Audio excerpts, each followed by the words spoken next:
Pant খোঁচাইতো, pant টানতো, যে আমার বুকে হাত দিছে। আমি এরকম শুয়েছিলাম পর আমার একটা হাত ছড়াইছে, আমি সে সময় আলাপ পাই নাই। পরে আরেকটা হাত যেই সরাইয়া আমার বুকে হাত দিছে তখন আমি আলাপ পাইছি। ছেলের নাম সিয়া। আমি 2 দিন কথা বলছি স্যার। না স্যার, না স্যার, আমি ইচ্ছাকৃত ভাবে ফাঁসাচ্ছি না। সে আমার দিকে কুনজরে তাকায়। একজন বাপ যদি একজন মেয়ের দিকে কুনজরে তাকায়, কিন্তু স্যার আমি ওর সাথে 2 দিন কথা বলছি, তাও 2 দিন কথা বলা একটা ছেলের সাথে কি আমি এতই হতে পারি? আর আমার বাবা মার সাথে আমি করতে পারি না এই ছেলের কারণে।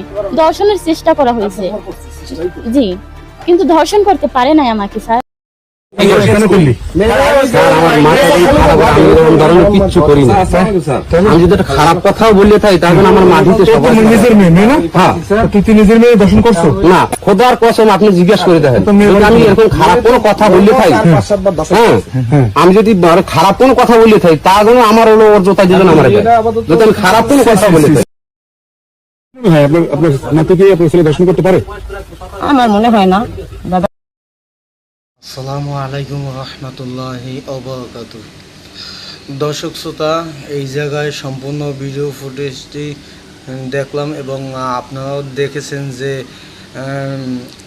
মেয়ে বাবার উপরে ধর্ষণের অভিযোগ কমপ্লেন করেছে।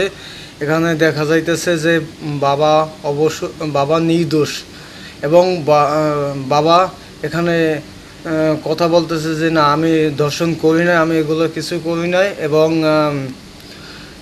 তার মেয়ে একজনের সাথে রিলেশন করে সে বলছে যে 7 মাস আছে পরীক্ষাটা দেওয়ার পরে যা করার করবো। তো এখানে তো আর কোনো টেনশন করার কারণ নাই, যেহেতু বাবা তো বুঝতে পারছে যে যিনি জন্ম দিচ্ছে তিনি তো বুঝতে পারছে যে অবশ্যই এখানে সমস্যা আছে, এই জন্য না করছে। কিন্তু সেখানে প্রেমিকের কারণে মাইয়া বাপের নামে মিথ্যে কমপ্লেন দিয়েছে, এইটাই প্রমাণ হয়েছে। তারপর তার দাদিও বলছে যে না, এই কাজটা করতে পারে না। আর বাবা সে তার আল্লাহ নামে কসম করে বলছে যে না, আমি দর্শন করি নাই।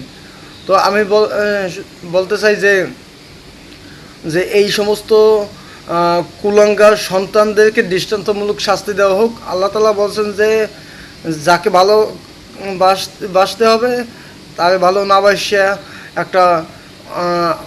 যাকে ভালোবাসতে হবে না তাকে ভালোবাসার জন্য এই বাপের নামে মিথ্যে অভিযোগ দিয়েছে। এই মেয়েটাকে দৃষ্টান্তমূলক শাস্তি দেওয়া হোক, এটাই আমরা দাবি জানাচ্ছি। এবং